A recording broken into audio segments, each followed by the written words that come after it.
راځو داسې فرضو چې زه یو ویب پاڼه چلوم چې د هغې د شاته پردې رنګ دغه کریمي غوندې رنګ دی او ماته دا هم معلومات شته چې خلک په دې ویب پاڼه کې په اوسط ډول 20 منټه وخت تېروي.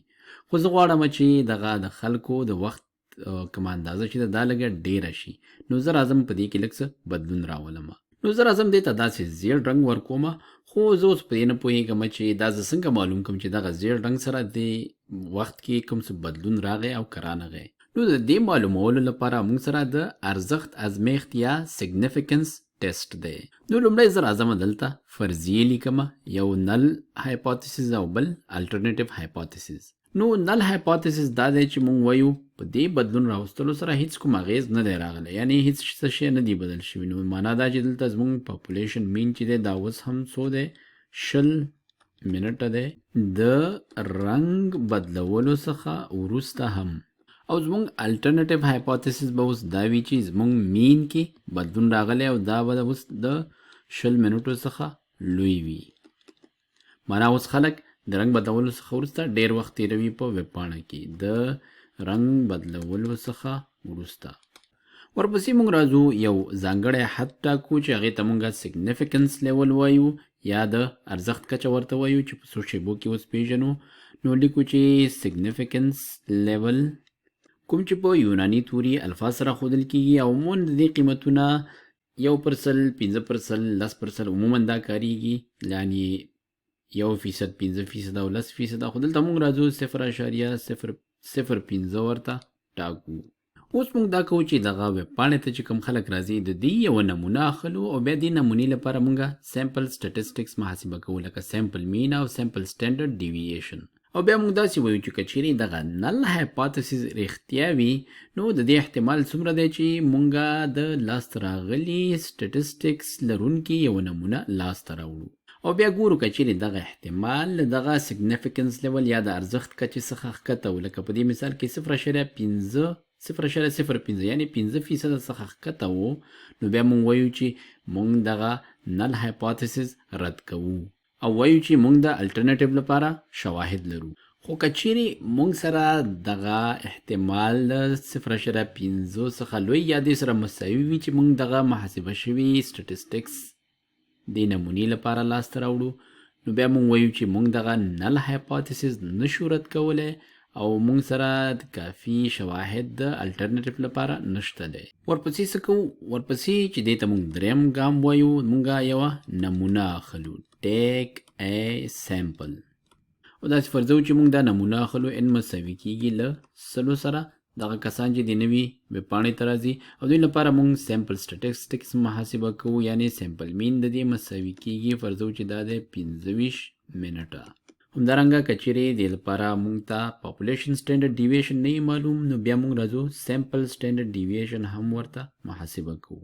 څلورم ګام کې راځو موږ پی ویلیو لاسته راوړو. پی ویلیو معنا پروبابیلیټي ویلیو، او پی ویلیو دا معنا چې موږ سره د دې احتمال څومره دی چې موږ داسې یو سټیټسټک په لاس راوړو چې له مین څخه لږ تر لږه دومره واټن کې پروت وي، په داسې حالت کې چې موږ دا فرض کړی وي چې زموږ نل هایپوتیسز چې دی دا رښتیا دی.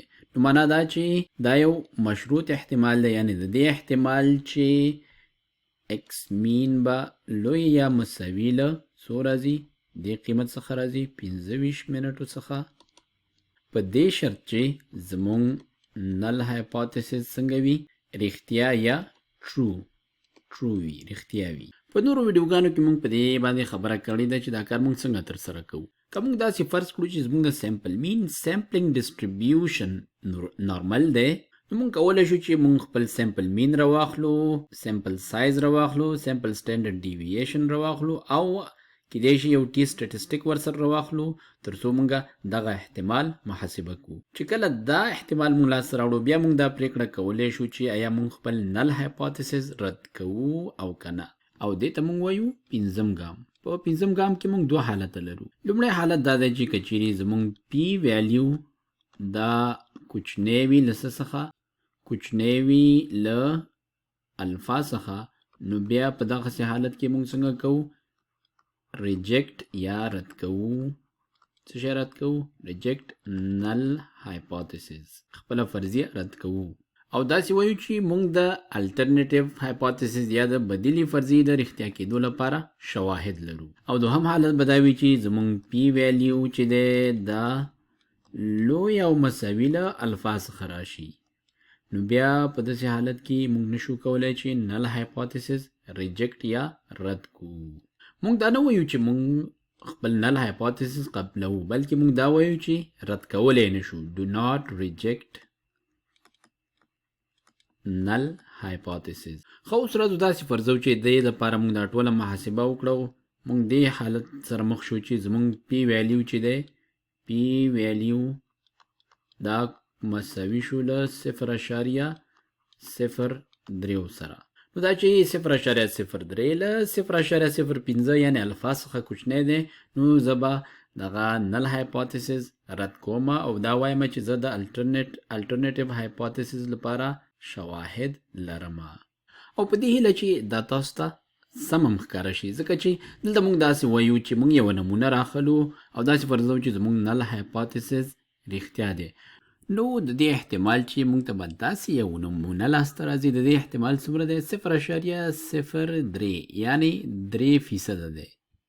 او دا چې دا احتمال له دغه احتمال لپاره چې موږ کوم حد ټاکلی د هغې څخه ښکته دی، نو وایو چې موږ دا ردوو او وایو چې د الټرنیټیو هایپوتیسس لپاره موږ شواهد لرو. خو له بلې خوا که چیرې موږ داسې حالت سره مخ شو چې پی ویلیو دا داسې فرضو چې مساوي شي له 0.5 سره، نو دا بیا موږ داسې معنا کولی شو چې موږ وایو که چیرې موږ داسې فرض کړو چې زموږ نل هایپوتیسز رښتیا دی، کوم چې دا معنا لري چې د رنګ په بدلولو سره کوم ډول خاص بدلون نه دی راغلی، نو ما سره به دغسې پایلې لاسته راوړلو لپاره 50% احتمال وي.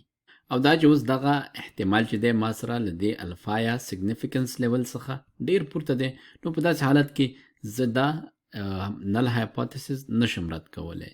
یعنی دا امکان شته چې زموږ نل هایپوتیسز رښتیا وي او بیا موږ ورسره دغسې پایله لاسته راوړو. نو داسې چې دلته موږ ویلې دا د ارزښت د ازمیښت یا سیګنیفیکنس ټیسټ لپاره دا اساس دی. او تاسو به وګورئ چې دا سیګنیفیکنس ټیسټ چې دی دا په هره څانګه او هره رشته کې د عملي کېدو وړ دی.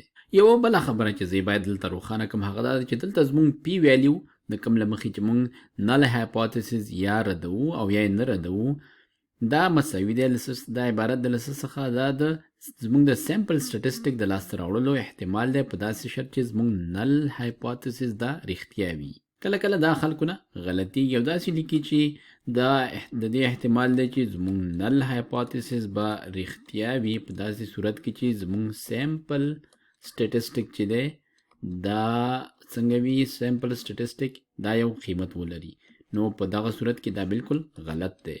موږ اصلا دا احتمال نه څېړو چې زموږ نل هایپوتیسز رښتیا دی که نه دی، بلکې موږ د دې احتمال لاسته راوړو چې که چیرې موږ دا فرض کړو چې زموږ نل هایپوتیسز رښتیا دی، نو بیا د دې احتمال څومره دی چې موږ دغسې پایلې لاسته راوړو کوم چې موږ خپل سیمپل لپاره لاسته راوړي دي. نو که چیرې بیا هغه احتمال د دغه ټاکل شوي حد نه کم وي، نو بیا موږ په هغه صورت کې نل هایپوتیسز رد کوو او وایو چې موږ سره د الټرنیټیو لپاره شواهد شته دی.